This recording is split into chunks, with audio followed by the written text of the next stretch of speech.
Welcome to New Dentists on the Block, a podcast featuring new dentists sharing their experiences in the world of dentistry, successes, challenges, and life in between, navigating dentistry together one experience at a time. We love shaking things up here at New Dentists on the Block, and I'm excited to have my friend Mr. Kevin Henry with us. With more than 20 years in the dental publishing industry, Kevin Henry is the former Group Editorial Director for Dental Products Report, Managing Editor for Dental Economics, and Editor-in-Chief for drbicuspid.com. He now serves as the co-founder for IgniteDA, a community designed to empower, enlighten, and educate dental assistants. He has spoken to dental assistants throughout the world, in person and through the Dental Assistant Nation podcast series, reminding them of the important role that they play every day in their practice. And we know that's true. He is also certified as a DISC trainer, helping dental practices learn how to understand each other better through personality assessments and training. Kevin is a good friend and an avid MLB fan. He is a co-expert for Call to the Pen and national contributor to Fansided's MLB site. Super cool. Kevin shares some excellent insight on how dental assistants can help us in our daily lives and how we can also help them. A huge shout out to Between Two Teeth for sponsoring this episode. Let's get to it. Welcome to New Dentists on the Block. I'm very excited to have my friend, colleague, man, myth, and legend, Kevin Henry with us today. Kevin, how you doing? Hey, I'm doing well, my friend. How about you? Doing well, doing well. We are excited to be at Voices of Dentistry live and in the flesh. Always great to see Kevin. We don't see each other enough during the year. But Kevin, I would love for you to share a little bit with our listeners what you do. Yeah. I'm lucky enough to work with you at IgniteDA. That's right. So very thankful for that. Dr. David Rice and I have done IgniteDA for the dental assistants for the last 7 years. Before Dave and I started working and I became part of IgniteDDS, I was the managing editor for Dental Economics, editor-in-chief for Dental Products Report, editor-in-chief for Dr. Bicuspid for a combined 20 years. Wow. So I'm just I'm an old man, as it turns out, but it's all good. Very cool. And now talk a little bit about your podcast. Yeah. Dental assisting. It focuses on dental assisting and how it can help our listeners who are probably primarily new dentists coming out, maybe have never worked with a dental assistant before. Absolutely. No, it's called the Dental Assistant Nation podcast. We are the longest running and dare I say most popular podcast for dental assistants out there. And it's one of those things that we focus on. I'm out there lecturing so often to dental assistants. I'm one of the few out there who really focus on them and their needs. And so often whenever we're doing lectures, I hear their worries, their complaints, their frustrations. And so I try to take that into our weekly podcast, do about 15 minutes, and we talk about things that are important to them and bring in amazing experts like you to talk to them and address some of those frustrations.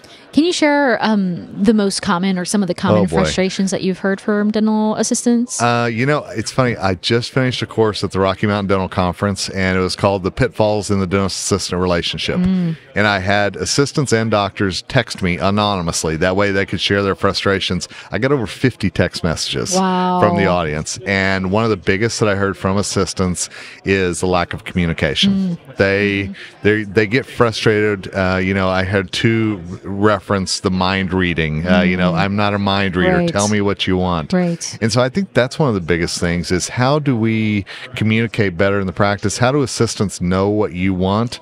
And also, I think it's important for dentists to tell their assistants how they want to be communicated with. How much information do you really want to hear in a busy day? Yeah, I the solution to most problems is probably communication, but I would say that there are assistants who are strong and there are those who need a little bit more guidance and coaching. And I would say that those stronger assistants likely mind read, which is why we probably expect that from other assistants. And that's tough. Not everyone works in that way. And it isn't fair, to expect somebody to mind read.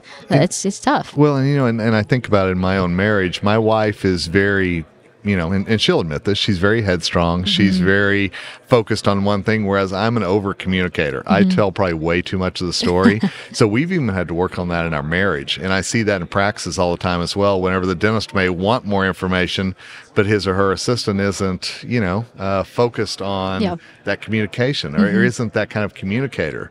So I think that's why it's important to talk and actually admit whenever, you're giving me too much information, here's the things I really need. And for us to take emotion out of it and realize that's just the best way to run a business. Right, right.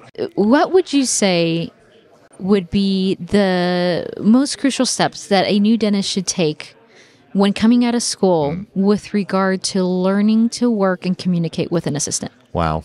I think get to know that assistant more than just him or her being an assistant, but their hopes, their goals, their fears, their passions. I think get to know them as a human being and figure out ways that you all can work together. So often I think consultants or whoever will focus on the differences that we have in the practice. I always love to say, what are the things that bring us together? What are the things that you and I can agree upon, and we can start building the foundation from there? There's a lot of courses that assistants and dentists could take together, learn together, talk about together. So I think that's the first thing, is figure out what you're each passionate about and build the relationship from there. There can be difficulties when a dentist graduates and goes into a set practice, and if they are young, it can be really hard for a culture that's already established to welcome this new dentist. And from what I've heard from some of my colleagues, what are your thoughts on this? Absolutely. Yeah. First of all, you're spot on. For sure. And I will tell you, there are a lot of veteran assistants out there who have a new dentist come in. It's a new way of doing things. It's like they feel like that their world has changed, and there is some pushback. Right. And so I think for the young dentists out there who are in that situation, understand that change is not something that everybody is very comfortable with sometimes. But it is something that I tell my assistants all the time, the dentist is the boss of the practice. Right. The dentist should also be a leader in the practice. And part of that leading is making sure your team knows this is why I want to do it this way. And so I think that, again, it goes back to that communication thing. I shared with you previously when we met in SmileCon, and I'll link that episode in the show notes, but when we met in SmileCon, one of the funniest experiences that I had with a dental assistant was I don't really use a bite block. But this assistant, every time we worked together, she would put a bite block in, and we were months in, and it was just, we were too far in for me to correct her, until one day she asked another assistant to bring us another bite block because we needed it. And she goes, a bite block? The doctor doesn't use that. She goes, what do you mean? We use it all the time. And I go, oh, well, I didn't want to say anything. And, it's as simple as that. I don't know. I was embarrassed. And I sometimes dentists, we'll make it work. But that's also part of your personality style, is that you didn't want to say that. And I'm such a big believer in personalities and really understanding why each other are wired the way that we are. Yes. That things like that, I think, are really important to take into consideration as well. I will say that, when I started working in public health and working with the assistants that I'm working with, they have been so helpful to me to learn how to work with assistants. We didn't have assistants in Houston, and so that was something brand new, and it's great to have an extra pair of hands and legs to run and go and get things, but learning how to work with an assistant can be challenging. It just can be challenging, and it can be helpful. Well, let me turn the tables on you for just a minute, because what were the biggest things that you tried to communicate to those assistants whenever you first came in, so that you all kind of started that relationship off right? It's so funny, because they were like, how do you want to work? What should we expect? And I was just like, oh, whatever. How do you guys work? I was very, very timid. I don't think I have a timid or shy personality. I would say that it's slightly strong, but I kind of just go with the flow. And so I didn't want to come in and say, hey, this is how we do things. Now I think I am very different. If I were to go to a different practice, I would have a set way to do things. I rubber dam 90% of my patients. I feel very strongly about that. And my assistants know that. And so they love it too. But they know that if we're doing, if we're prepping a crown, likely have a rubber dam there. We're going to use it. So I think that they have learned. We have learned together how my workflow is, and we have adapted together whenever I bring in a new toy or technology.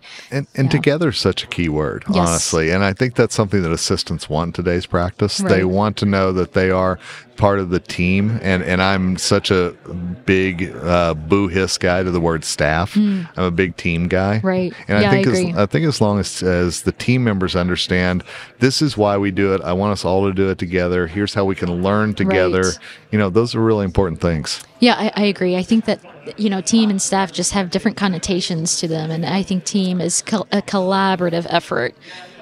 You don't got to call them family. That's fine. But it's definitely team, and teamwork makes the dream work for sure. Absolutely. Agreed. And one thing that I often hear from assistants is that they want to make sure that they kind of know where things are going, right? The goals, yes. The vision for the practice, right. And so if there's one thing I'd encourage your audience to do is kind of share, at the end of the year, where do you want to see things? Mm-hmm. Where do you hope that the team is, and how can you help them get there, and really kind of map out that plan together so that they know when we're pulling on the rope, we actually are all doing it the same way. Right. Yes. And I think that collaboration, having feedback and insight from your team can really help grow collectively together, as opposed to, just have the dentist having a vision, wanting to move it forward and not including their team in it. Absolutely. They're likely going to be on board, but I think that there is value in including the team in the conversation. And I think all of us as human beings, whenever we feel like we're in the dark, it's a lot harder for us to be 100%. Yeah. So I just think that a little bit of, going back to our theme of communication, it feels like, I think that kind of mapping out your plan, your vision, your mission for the practice, even, I think that's important. And I'd like to share two things about Kevin. One thing is that we connected through IgniteDA, yes. Great platform that helps grow dentists and helps grow their knowledge, their direction. David Rice helps pair dentists with great people from around the nation. He's got great contacts. But just one cool thing about you is that, can you tell everyone a little bit about what you do with it's the Rockies, right? It is, yeah. Okay. Yeah, so baseball has always been a passion of mine, and I think we all have to have passions outside of dentistry. Yeah. So for me, it's baseball. Nice. And I'm lucky enough to be one of the official bloggers for the Colorado Rockies baseball team. I'm actually on the team payroll. I get to write about all these great players. We're in Arizona right now. I'll be back down here next month for spring training. I'm already excited about that. So during the baseball season, my wife knows that she's a baseball widow. I'm at about 100 games a year in the press box writing articles, and I love it. That's so it fuels me. Yeah, I wanted to share that with our listeners because that's just so unique. I feel like you don't meet someone that does that all the time. Growing up, being a sports writer was always my goal and my hope, and I got there. And how lucky am I that I get to be in such a great industry like dentistry, but I also get to pursue a passion as well. So that's I'm very wonderful. blessed. I'm glad that dentistry has given you that flexibility. Even, you're not a practicing dentist. I'm not, no. But you're still involved in the industry, and you're very influential in it.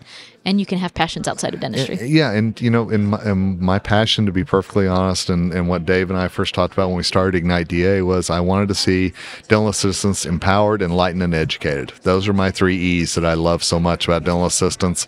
And Ignite has done that. Some of the things that we're doing at Yankee Dental Congress, we're doing at Chicago Midwinter, some of the other major meetings are helping that goal, because dental assistants need to be valued as dental professionals as well. And I think a lot of that comes from the dentist, but a lot of that comes from the industry as well. And I think the industry has to really pour resources into that too. Absolutely. Any last thoughts or anything you'd like to share with our listeners? I think the biggest piece of advice that I would give to your listeners is you're in a great industry. You have a great career ahead of you, a great profession, and you also, I will say, have a great team surrounding you. Make sure that you don't ever feel like you're pulling that rope alone. Make sure that your team knows your vision, moves forward with you, and that you also say 2 simple words quite often during the day, and that's thank you. Absolutely. Great advice. Kevin, always an honor. Thank you so much for your time.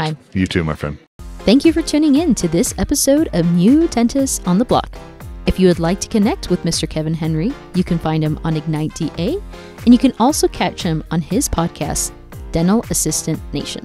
Please be sure to subscribe to the podcast on YouTube and on all major podcast platforms. We would love if you would leave a review for the podcast. If you have a new dentist you would like to recommend for the podcast, be sure to send us an Instagram message at New Dentists on the Block. Thank you once again to Between Two Teeth for sponsoring this episode. We'll catch you next time.